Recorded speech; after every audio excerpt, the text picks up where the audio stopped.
नमस्कार. नमस्ते, बोला. येतंय का आवाज आता? हा, आता येतंय बघा. फोन यासाठी केलता, 25 हम्म. तारखेला जी ग्रामसभा तुम्ही घेणार आहात, हो. त्या ग्रामसभेमध्ये ती ग्रामसभा आमच्या सगळ्या ग्रामस्थांची इच्छा आहे की बुवा तुम्ही ती लाईव्ह घ्यायला पाहिजे आणि हम्म. त्या ग्रामसभेमध्ये जे ग्रामस्थांचे प्रश्न आहेत, त्या हम्म. प्रत्येक प्रश्नाचं उत्तर तुम्ही व सरपंच महोदय यांनी द्यायला पाहिजे. तिसऱ्या व्यक्तीने द्यायला नाही पाहिजे. दुसरी हम्म. गोष्ट की तुम्ही म्हणताय की 4 तारखेपर्यंत सध्या ते रजेवर आहेत म्हणून मी चार्ज घेतलेला आहे. तर हो. आमच्या प्रश्नाची जी उत्तरं आहेत ती आपल्याकडनं मिळतील का? नाही, आता माझ्याकडून कशी भेटू शकणार सांगा बरं तुम्ही. मग आता कारण मी ग्रामसभा काय घ्यायचा अर्थ तिथं काय ऐका म्हणजे? की, मी काय तिथं मी काय कारभार केलेला नाही ना तिथला. बरं. मी फक्त तात्पुरत्या स्वरूपात रजा कालावधी करता ते 5 तारखेपर्यंत आहे. पण बरं. काय होतंय, 1 ऑगस्ट महिन्यात ग्रामसभा घेणं बंधनकारक आहे. हो. हा, मग ती रजा कालावधीत असल्यामुळे मला घ्यावी लागणार आहे. नाही ठीक आहे ना, मग आम्ही काय म्हणतो की तुम्ही जसं म्हणता ना बंधनकारक आहे, हो. तसं मग आमचे प्रश्न मान्य आम्हाला ऐका की, 15 ऐका. ऑगस्टची ग्रामसभा आहे ती तुमचं बंधनकारकच आहे ना, त्या ऐका. सगळं मान्य आहे आम्हाला. बरोबर आहे की. हं. तुमचं जे काय प्रश्न असतील, तुमचं काय अडचणी आहे ते सांगा. ते आपण प्रोसिडिंगला घेऊ. पण तुम्हाला जे विचारायचं बाबा हे काम झालंय का नाही झालंय, ते तुम्ही नंतर सुद्धा हे करू शकता ना. अहो साहेब, पण आम्ही वरिष्ठ पातळी ऐका. मागील वर्षात आलं 2 वर्षापासून आम्ही त्यांना सांगतोय की आमच्या प्रश्नाची आम्हाला उत्तर मिळत नाहीत. आम्ही माहिती अधिकार टाकलेत, हा, त्याची मग उत्तर आता मिळत तुम्ही नाहीत. प्रत्येक वेळेस ग्रामसेवक तुम्ही उत्तर रजेवरच ऐका. आहे, इकडंच आहे, तिकडंच आहे, फक्त कारणं जोडली जातात. मग तुम्ही ग्रामस्थांनी न्याय वरिष्ठ कोणाकडे मागायचा? आता तुम्ही एक बरोबर आहे. सरपंच सरपंच आणि ग्रामसेवक हे 2 म्हणजे गावासाठी बाबा एक प्रतिष्ठित व्यक्ती आहेत आमच्यासाठी. हो, बरोबर आहे. बरोबर आहे का? तर तुमच्याकडनं आम्हाला उत्तरं भेटत नसतील तर आम्ही सर्वसामान्य नागरिकांनी जायचं कोणाकडे? बरोबर आहे. काय वरिष्ठ बीडीओ साहेबांची भेट घ्या तुम्ही, बीडीओ एकदा बोला. साहेबांनाही भेटलो. बीडीओ साहेबांचं हा. म्हणणं आहे की आम्ही ग्रामसेवकांना सांगितलंय, ग्रामसेवकावरती कारवाई केली. हम्म. तुम्ही हम्म. 15 ऑगस्टच्या ग्रामसभेमध्ये मला बीडीओ साहेबांनी सांगितलं होतं की बुवा तुम्ही 15 ऑगस्टच्या सभेमध्ये तुम्ही स्वतः त्यांना प्रश्न विचारा, त्याची ती उत्तर त्यांच्याकडे असतील. आता कुठला हम्म. निधी आलाय, कुठं खर्च झालाय, या संदर्भामधले माझ्याकडे सगळे पुरावे आहेत, वाउचर बिल आहेत, कुणाच्या नावाने काढलेले आहेत. एका एका व्यक्तीच्या नावाने 20-20, 50-50 बिल आहे ती. एका एका व्यक्तीच्या नावाने 2-2, 3-3 घरकुलं आलेली आहे ती. एकाच कुटुंबात तुम्ही घरकुलं किती देऊ शकताय? नाही, बरोबर आहे. एका कुटुंबात एकच. बरोबर आहे.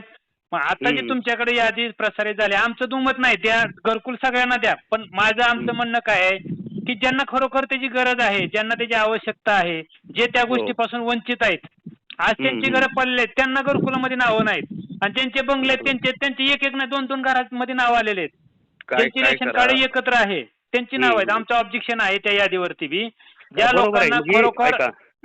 हे ग्रामसभे मग तीच आहे ना, आता आपण ज्यावेळेस यादीचं वाचन करू तिथं, मग तिथं जी गावातली जी कोरम पूर्ण झाल्यानंतर ग्रामसभा ठरवेल ह्याला द्यायचं किंवा नाही द्यायचं, त्यासाठी ग्रामसभा आहे. कारण ती आम्ही पण नाही ठरवू शकत ना कुणाला घर द्यायचं, काय करायचं. नाही, त्याचा घरकुल अंतिम देण्याचा अधिकार हा ग्रामसभेला कोणाला येतो. नाही, शासकीय आहे. नाही, नाही, तसं नाही. नाही किंवा ग्रामसेवक त्याचा हात शिकतो नाही, मला पण माहिती आहे.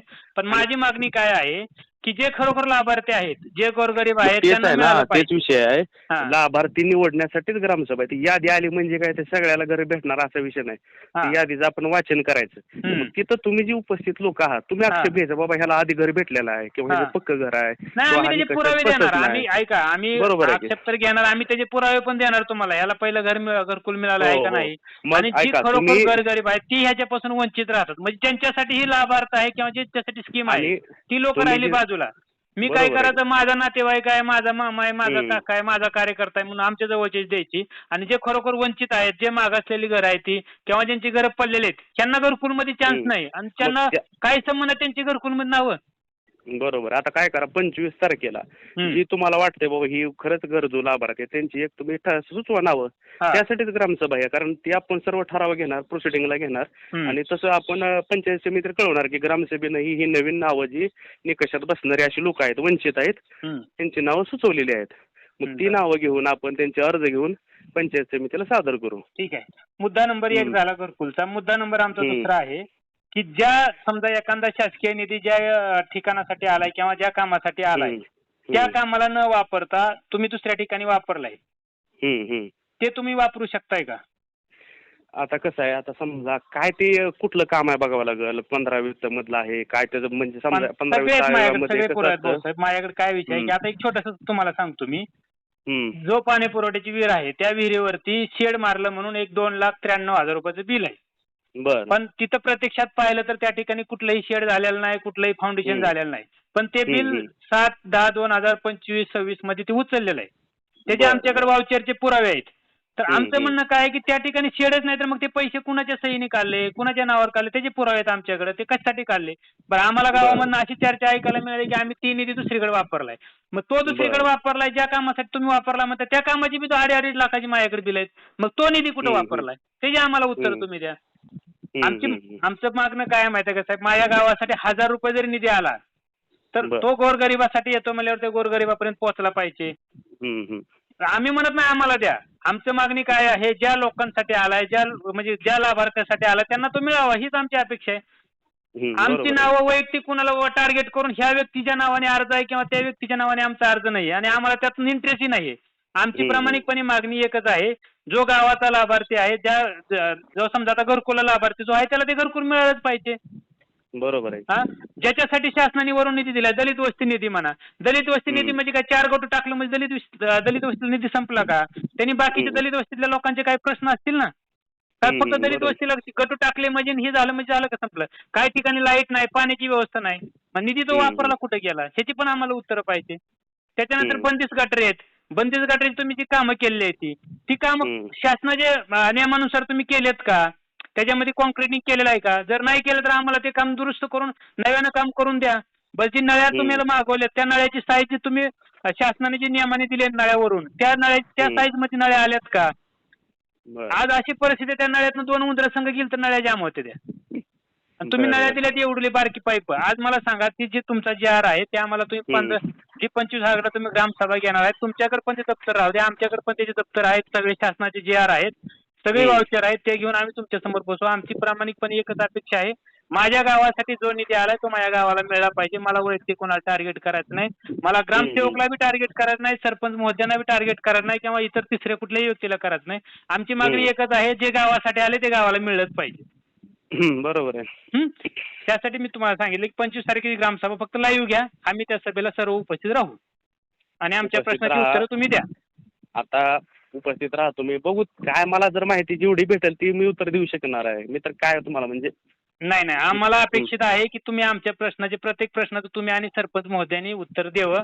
कारण तिथं काय विषय आहे की तुम्ही जर परत म्हणले मी फक्त पुरत्या मराठीत म्हणून आलोय, मला ह्याचं काय उत्तर माहित नाही, तर तुम्ही ग्रामसभाच घेऊ नका. आमची स्पष्ट मागणी आहे. तुम्हाला उत्तरच माहित नाही तर मग तुम्ही ग्रामसभा कशाला घेताय? नाही तुमचा मुद्दा बरोबर आहे. आता 2 गोष्टी आहेत ह्याच्यामध्ये. ग्रामसभा ती मुदतीत घेणं गरजेचं आहे. ते भाऊसाहेब असते तर त्यांनी तुम्हाला माहिती दिली असती त्यांना, कारण शेवटी त्यांच्या भाऊसाहेबला आम्ही माहिती मागून भाऊसाहेब दिसते कारण जोडतात. भाऊसाहेब सारखा चाटाळ माणूस नाही दुसरा कोणी. ज्या माझं त्यांच्यावर आता सध्याला त्यांच्यावर पूर्ण आरोप आहे त्या व्यक्तीवर तरी. आम्ही आज तुम्हाला जीव तोडून सांगतोय आमच्या गावाचे प्रश्न आहेत. तुमच्या ज्या ठिकाणी तुम्ही कामं केल्यात त्या गावामध्ये बी तुम्ही असंच घोडा लावून आलेत का आमच्या गावामध्ये? आम्ही आज तुमच्याकडे कुठल्या नजरेने बाबा एक चांगला व्यक्ती म्हणून बघतोय. आमची मागणी काय, आम्ही का तुमची पर्सनल माहिती मागवतोय का?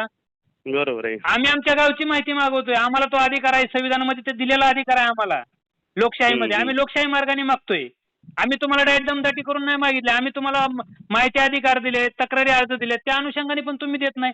आज जवळजवळ 3 महिन्यापासून आमचा अतिक्रमणचा विषय आहे, त्याच्या तुम्ही नोटिसा कोणाला दिलेल्या नाहीत. नोटिसा दिल्यात तर कोणाला सर्वसामान्य गोरगरिबाला दिल्यात आणि त्यांचे जे विरोध पार्टीचे लोक आहेत त्यांना दिलेत. आमचं म्हणणं काय माहिती का, जे माझा सक्का भाऊ राहतो त्याच्यामध्ये जो अन्याय करतोय माझा सक्का भाऊ असेल त्याच्यावर पण तुम्ही कारवाई करा. हा माझा तो माझा तुम्ही पकडू नका. आमची ही मागणी आहे. आम्ही कुठं चुकत असेल आमच्यावर पण गुन्हे दाखल करा. आमची मागणी चुकीची वाटते ना आमच्यावर गुन्हे दाखल करा. आम्ही काहीतरी स्टंटबाजी करत असेल आमच्यावर गुन्हे दाखल करा. पण माझी एकच मागणी आहे, जे माझ्या गावासाठी आलेलं आहे ते माझ्या गावाला मिळलं पाहिजे. जे गोरगरिबासाठी आले ते गोरगरिबाला त्याचा लाभ मिळाला पाहिजे. माझं असं कुणाला ह्यालाच का घरकुल दिले त्यालाच का घरकुल दिले हे पण आमची मागणी नाही. आमची फक्त मागणी एकच आहे, जे खरोखर लाभार्थी आहेत ज्यांना त्याची गरज आहे अशा लोकांना द्या. ज्यांची याच्या अगोदर घरकुल यादीमध्ये नाव आहे अशा लोकांची नावं तुम्ही वगळा, अन्यथा आम्ही याच्यावरती तीव्र आंदोलन करणार. बर काय या 25ला आहात का तुम्ही? हो आहे ना, मी येणार की उपस्थित राहणार. काय करा 25ला उपस्थित राहा. सर्व यादी काय आपण सर्वांसमोर वाचन करणार आहे. मला फक्त विषय घरकुलच नाही सर, मी तुम्हाला तेच सांगालो की माझ्याकडे जेवढे प्रश्न आहेत त्याची उत्तर तुमच्याकडनं अपेक्षित आहेत, तुम्ही द्यावी हीच आमची विनंती आहे. आता जेवढं मला माहिती मिळेल मी तेवढं देऊ शकणार आहे. तुम्ही कुठनं देणार सांगा तुम्ही आता. नाही आता मग ती ग्रामसभा तुम्ही मग काय म्हणून घेणार तुम्ही? फक्त घरकुलच्या विषयासाठीच ग्रामसभा घेणार असाल तर आम्ही येतच नाही. मग काय उपयोग आहे त्या ग्रामसभेला उभं नाही नाही ऐका की काय जेवढं विषय सॉल्व्ह होतील तेवढं होतील, जे राहतील ते त्याचं बघू नंतर महत्वाचे विषय तर pending चं. आम्हाला ते सॉल्व्ह पाहिजे हो. घरकुलचा विषय तुम्ही आता मी तुम्हाला सांगितलं की आम्ही त्या घरकुलच्या विषयावरती मी तू काय एखाद्या माझ्या कार्यकर्त्याला बोलायला सांगेन. पण माझे जे विषय प्रलंबित आहेत, माझे जे काय मागणी आहेत, मी काय तुमची पर्सनल माहिती मागवत नाही किंवा सरपंच नाही महोदयांची नाही, पर्सनल तुमचा माहिती मुद्दा मागवत बरोबर नाही. आहे. तुमचा मुद्दा मला बरोबर माझ्या आहे. गावची माहिती पाहिजे. माझ्या गावात झालेला भ्रष्टाचार मला उघडकीस आणायचा आहे आणि आमचा आरोप आहे की त्या ठिकाणी भ्रष्टाचार झाला, त्याचे आमच्याकडे पुरावे आहेत. आम्ही पुराव्याशिवाय काहीच बोलत नाही. आमच्यावर पुरावा नसेल तर आमच्यावर लगेच गुन्हा दाखल करा. आम्ही जर तुमचं उगाच काहीतरी नाव बदनाम करतोय किंवा काहीतरी टार्गेट करत असेल, आता आमच्यावर गुन्हा दाखल करा. ज्या ठिकाणी तुम्हाला वाटतं की आम्ही दोषी आहे, आमच्यावर लगेच गुन्हा दाखल करा. तेवढा तुम्हाला अधिकार आहे ना. आणि जर का तुम्ही तिथं चोर असेल तर आम्ही तुमच्यावर गुन्हा दाखल करायला कमी करणार नाही. आलं का लक्षात? तर विनंती आहे, घेताना सर्व मुद्दे घेणार आहोत. त्या हिशोबाने तुम्ही पण बाकीचे कोण आता जे पहिले रिटायर आहेत का रजेवर आहेत त्यांना तुम्ही विचारा की असे असे काय प्रश्न आहेत का, त्यांच्यावरती मला उत्तर द्या. एवढीच अपेक्षा आहे. भेट तुम्ही 25 ला तुम्हाला. चालतं सर.